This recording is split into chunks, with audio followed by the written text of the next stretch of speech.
शीला दीक्षित के पुत्र ने केजरीवाल ते हुण वड्डा इल्जाम लाया। उन्हें कहा कि एक एनजीओ के जरिए केजरीवाल ने लखां दा घोटाला कीता है।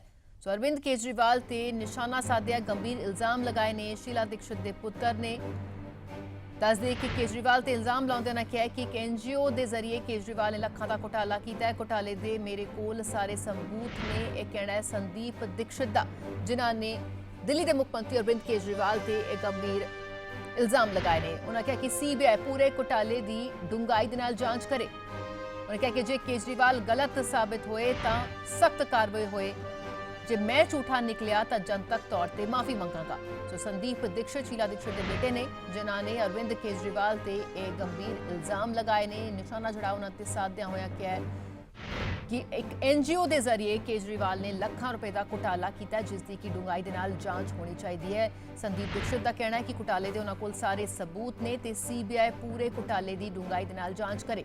नाल ही उन्होंने कहा कि जे केजरीवाल गलत साबित होए तो सख्त उन्होंने ते कार्रवाई होए, ते जे वो झूठ ते निकले तो जनतक तौर पर वो इसके लिए माफी मंगणगे। तो संदीप दीक्षित ने गंभीर इल्जाम अरविंद केजरीवाल ते लगांदियां सीबीआई जांच की मांग की है। दिल्ली दी मुख मंत्री रहे शीला दीक्षित के बेटे संदीप दीक्षित आज चंडीगढ़ आए तो आउंदे उन्होंने दिल्ली के मुख मंत्री केजरीवाल नूं सीधे तौर पर घेरिया ते वड्डे आरोप लगाए कि वड्डे घोटाले अरविंद केजरीवाल वालों किए गए ने। संदीप दीक्षित जी साडे नाल है। दीक्षित जी, किहड़े ऐसे घोटाले है जिहड़े अज तुसीं मीडिया के सामने रख रहे हो कि अरविंद केजरीवाल ने किए ने अते कदों कीते? देखिए, ये तब की बात है जब अरविंद केजरीवाल सीएम नहीं बने थे, बल्कि पॉलिटिक्स में भी नहीं थे।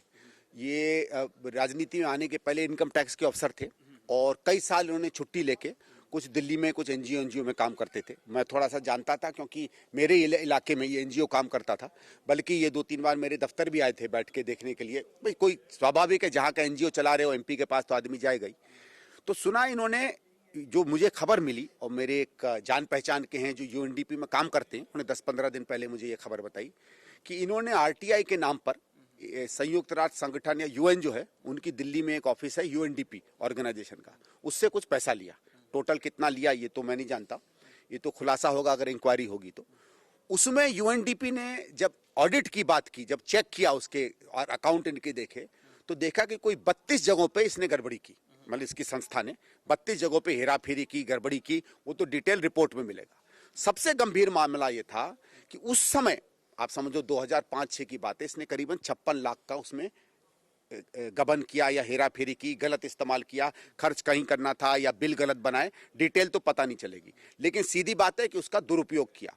अब 56 लाख का जब दुरुपयोग किया तो यूएनडीपी ने इसको बुलाया। पहले तो इसने सुना आनाकानी की, लेकिन उसके बाद मानना पड़ा कि गलत है, वो पैसे शायद वापस भी किए। तो सीधी बात, अगर आपने पैसे वापस किए तो मतलब आपने मान लिया कि मैंने इसका गलत इस्तेमाल किया। तो ये तो अपने में मेरे ख्याल से क्रिमिनल एक्टिविटी बन जाती है।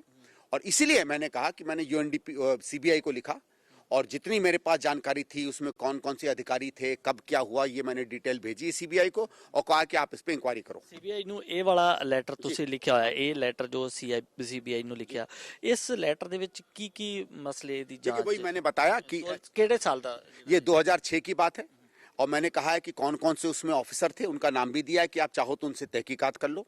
और उसमें मैंने ये भी बताया कि जहां से मुझे जानकारी मिली उन लोगों का भी अगर आप नाम जानना चाहते हो तो वो भी मैं आपको बता सकता हूं, लेकिन वो तब जब सीबीआई इसमें इंक्वायरी करे। मैं आशा करूंगा। और मैंने ये कुछ नहीं कहा है कौन गलत है कौन सही है, ये पूरी जैसे मैंने फैक्चुअल आपको बात बताई, इसे मैंने फैक्चुअल बात बताई है। लेकिन उनसे कहा आप तय करो जी, आप यूएनडीपी से रिपोर्ट मांग सकते हो। देखिए, ऑडिट की रिपोर्ट की 8 कॉपी बनी थी जो उस आदमी ने मुझे बताया। फिर उसके बाद फाइनेंशियल उसका रिव्यू हुआ, पैसे का लेन देन का पूरा उसमें आगे पीछे की बात हुई। तो वो सारी रिपोर्ट भारत सरकार और सीबीआई शायद दोनों के, यूएनडीपी शायद दोनों के पास है। तो सीबीआई चाहे तो बड़े आराम से कागज निकाल सकती है और उसके बाद उसमें वो पता करे कि जो मैं कह रहा हूँ वो सही था या नहीं था। अगर सही था तो केस करे अरविंद केजरीवाल पे, और नहीं था तो मैं पब्लिकली माफी मांगूंगा केजरीवाल से। 2022 ਦੇ ਚੋਣ ਮੁਕਾਬਲੇ ਦੀ ਸ਼ੁਰੂ ਹੋ ਚੁੱਕੀ ਹੈ ਜੰਗ। ਹੁਣ ਹੈ ਤੁਹਾਡੀ ਵਾਰੀ। सरकार दी खत्म हुई पारी। ਪੁੱਛਾਂਗੇ ਤੁਹਾਡੇ ਸਵਾਲ। इन्हें साल किथे रही सरकार? ਮੁਫਤ ਬਿਜਲੀ, ਮੁਫਤ ਸਹੂਲਤਾਂ।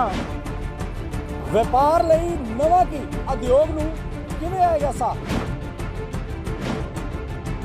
ਨੌਜਵਾਨਾਂ ਦੀ ਵੀ ਪਾਵਾਂਗੇ ਬਾਤ। ਖਬਰ ਹਰ ਪਲ ਦਿਨ ਹੋਵੇ ਜਾਂ ਰਾਤ ਜਨਤਾ ਕਰੇਗੀ ਤੈਅ। ਪਹਿਲੇ ਦਿਨ ਤੋਂ ਨਤੀਜਿਆਂ ਤੱਕ ਹਰ ਅਪਡੇਟ ਪਹੁੰਚਾਵਾਂਗੇ ਤੁਹਾਡੇ ਤੱਕ। 2022 ਕਿਸ ਦਾ ਪੰਜਾਬ।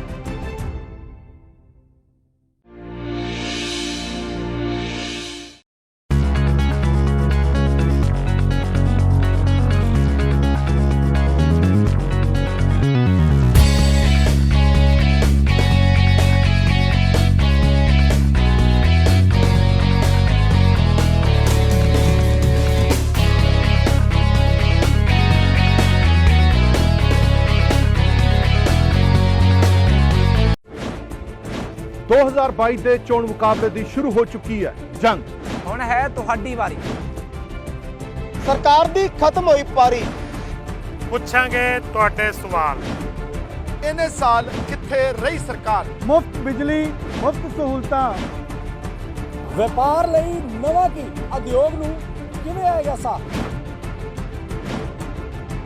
ਨੌਜਵਾਨਾਂ ਦੀ ਵੀ ਪਾਵਾਂਗੇ ਬਾਤ। ਖਬਰ ਹਰ ਪਲ ਦਿਨ ਹੋਵੇ ਜਾਂ ਰਾਤ ਜਨਤਾ ਕਰੇਗੀ ਤੈਅ। ਪਹਿਲੇ ਦਿਨ ਤੋਂ ਨਤੀਜਿਆਂ ਤੱਕ ਹਰ ਅਪਡੇਟ ਪਹੁੰਚਾਵਾਂਗੇ ਤੁਹਾਡੇ ਤੱਕ। 2022 ਕਿਸ ਦਾ ਪੰਜਾਬ।